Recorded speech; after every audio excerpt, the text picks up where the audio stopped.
Philippines is quite a conservative country. 90% of the population identifies as Christians. Many people still reject people who use drugs, seeing them as broken, immoral, and useless. Many non-governmental organizations here, particularly those which are faith-based, are driven by the same conservative points of view. A lot of these organizations believe people who use drugs are criminals, or trouble at best. The past few years have only amplified this belief. This has resulted in mass incarceration and killings of people who are involved or merely associated with drugs. The numbers from the Bureau of Jail Management and Penology, or the BJMP, show that our jail overcrowded rate averages at 600%. Some jails are so jam-packed that they reach as much as 3,000% overcapacity. These same conservative beliefs also shape the way Filipinos feel about the lesbian, gay, bisexual, transgender, intersex, queer, asexual, and other related communities, or the LGBTQIA+ community. Being gay is tolerated but not accepted, just as homosexual acts may not be a criminal offense but are heavily condemned. LGBTQIA+ members have been subjected to so much hatred and disapproval for so long. As a result of this, many hesitate in identifying themselves as part of the community for fear of discrimination. This discrimination has resulted in violence and abuse. When an LGBTQIA+ member uses drugs, stigma is even bigger. This stigma is so pervasive that discrimination is experienced even within the LGBTQIA+ community itself, whether it's smoking marijuana or engaging in chemsex to enhance sexual pleasure.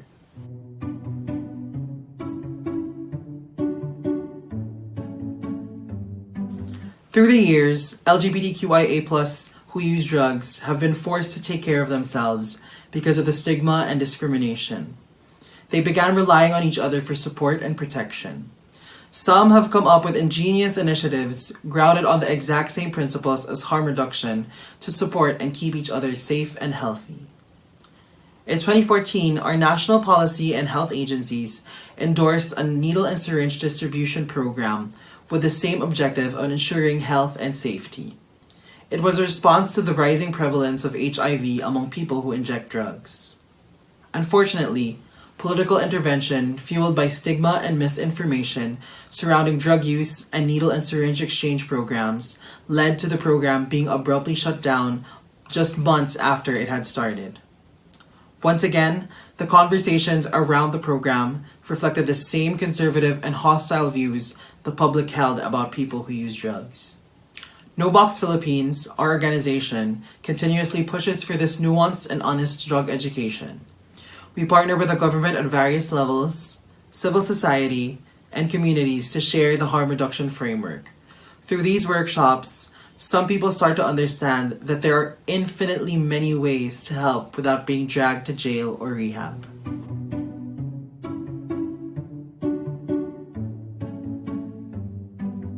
It is becoming increasingly clear to more and more Filipinos how crucial nuanced and honest drug education is in helping people stay safe, healthy, and alive. Harm reduction provides the much-needed framework to organize all the information that goes into understanding the range of realities of the drug use experience.